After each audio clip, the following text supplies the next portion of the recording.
Guatemalan mother searches desperately for her 50 relatives who were swallowed by lava from the Fuego volcano. Eufemia Garcia watched in horror as Guatemala's Fuego volcano sent scalding ash and gas surging over her home a week ago, burying her children and grandson among 50 of her extended family. She has been searching for their remains ever since. At least 110 people died after Fuego erupted last Sunday, pushing fast-moving currents of dust, lava and gas down the volcano's slopes in its greatest eruption in 4 decades, and close to 200 more are believed buried beneath the waste.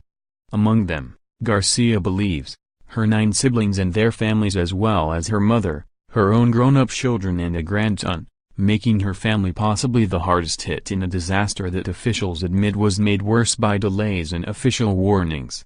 The hamlet of San Miguel Los Lotes on the lush southern flank of the volcano was almost completely swallowed by several meters of ash, and formal search efforts have been suspended until the still erupting volcano stabilizes. Defying the suspension order, each morning, Garcia, 48, leaves the shelter she now sleeps in, grabs a pickaxe or a shovel and heads into the danger zone, where groups of volunteers and other families dig down through ash hardened by rain and sun to try and reach their homes below. Another desperate survivor, Brian Rivera, is searching for 13 missing relatives. All he has found so far in the dust and desolation is a guitar his 12-year-old sister had loved to play. "I'm not going to give up until I have a part of my family and I am able to give them a Christian burial," Garcia said, her features drawn with fatigue and grief but her voice unfaltering. A fruit seller who lived for more than 3 decades with her extended family in Los Lotes, Garcia said she was out purchasing eggs when she saw the volcanic flow racing toward her village.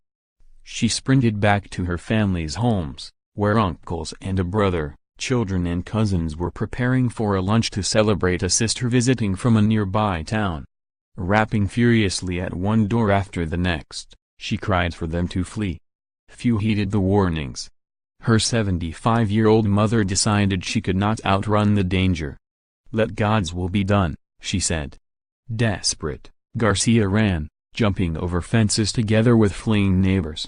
From a safe distance, she saw the burning flow rise to the roof of her house, submerging it completely with her son Jaime, 21, inside. She watched as the ash rushed toward her daughter Vilma Liliana, 23, who sprinted for safety barefoot but was unable to outpace its terrible path. Her other daughter Sheenie Rosemary, 28, stayed at home, her son in her arms. The visiting sister and her husband have not been found. With almost no family left, she does not know where she will live next, or what she will do to survive. But for now, she says, all that matters is the search. She ticks off a list of her missing, including her 3 children, her mother, her grandson, brothers, sisters, nephews, children of nephews and brothers-in-law, generations of relatives among the clutch of families that settled in Los Lotes in the 1970s.